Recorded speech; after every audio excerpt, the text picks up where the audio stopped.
बिस्मिल्लाहिर्रहमानिर्रहीम। ख़वातीन व हज़रात अस्सलाम वालेकुम। मैं उस्मान सईद बसरा और आज हम आपसे एक प्योरली एक लीगल मसले के ऊपर बात करेंगे। इसके ऊपर कोई सियासी बात नहीं होगी।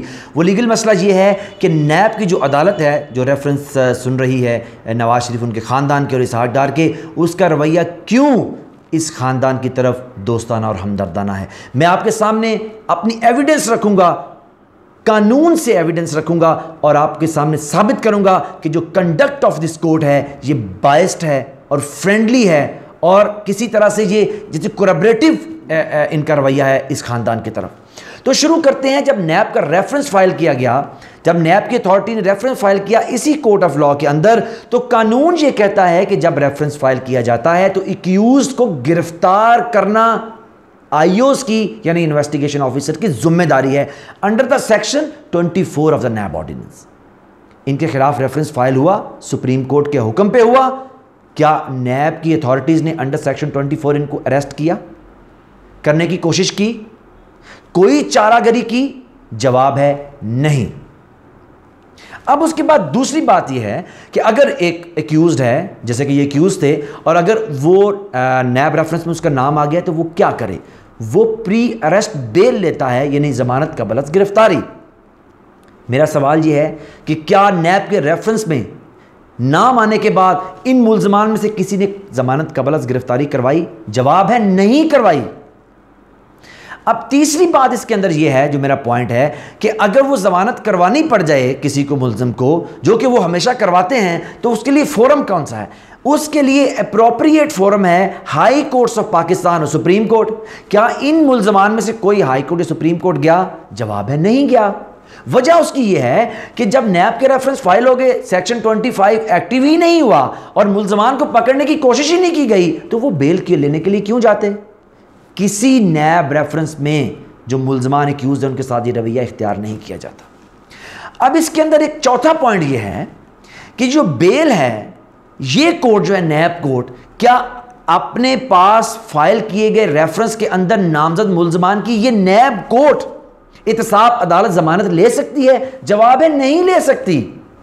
जो नैब ऑर्डिनेंस है उसका सेक्शन जो 9 सब सेक्शन बी है, वो clearly, categorically, openly, widely and loudly कहता है कि नैब रेफरेंस के अंदर नामजद मुल्ज़मान की जमानत नैब कोर्ट यानी इत्साब की अदालत नहीं ले सकती। ये नैब का कानून है। तो यहां सवाल ये पैदा होता है कि कैप्टन सफदर की जमानत नैब की इसी अदालत ने किस कानून के तहत ली?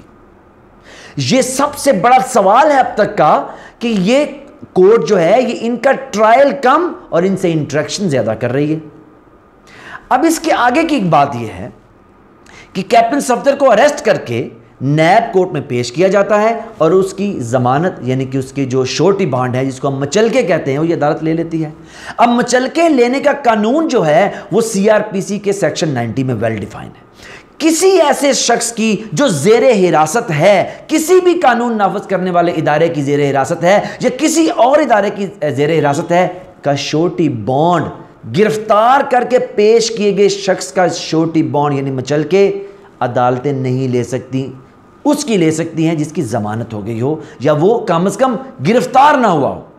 अब इस गिरफ्तार शुदा कैप्टन सफदर की यही कोर्ट मचलके ले लेती है, जिसके पास जमानत लेने का कोई इख्तियार भी कानूनी नहीं है। अब इससे आगे एक और बात है, ईसीएल में नाम डाला जाता है हर एक्यूज का जिसका रेफरेंस होता है। नंबर 1 परवेज अशरफ का नाम अभी भी ईसीएल के अंदर है। इन्हीं जुराइम के अंदर जो अपना यूसुफ रज़ा गिलानी है उनका नाम है। इसी कानून के तहत डॉक्टर आसम का नाम था ईसीएल में। क्या इनका नाम डाला गया? जवाब है नहीं। और अगर अदालत ईसीएल में नाम ना डाले तो दूसरी ऑप्शन जो हर सूरत इस्तेमाल करती है वो उन एक्यूज यानी मुल्ज़मान का पासपोर्ट जब्त कर लेती है। ना इनका पासपोर्ट जब्त हुआ, ना इनका नाम ईसीएल में डाला, इनके मचलके लेने की अथॉरिटी ना होने के बावजूद ले ली, इनकी ज़मानत अथॉरिटी ना होने के बावजूद ले ली। मुल्ज़मान कभी हाई कोर्ट सुप्रीम कोर्ट का रुख तक नहीं किया। मुल्ज़मान ने कभी बेल बिफोर अरेस्ट कराने की सोचा तक नहीं है। और मुल्ज़मान के खिलाफ रेफरेंस फाइल होने के बाद नैब ने कभी उनको गिरफ्तार करने की जिसारत तक नहीं की है। तो सवाल कई हैं और जवाब उनका एक है। इस अदालत का रवैया इस ख़ानदान के साथ हमदर्दाना और दोस्ताना है। میرا کیس آپ کے سامنے کلیئر ہے، پاکستان کے اندر رول آف لا تب ہوگا جب عدالتیں ملزمان کے ساتھ ایکول بالکل برابری کا سلوک کریں گی۔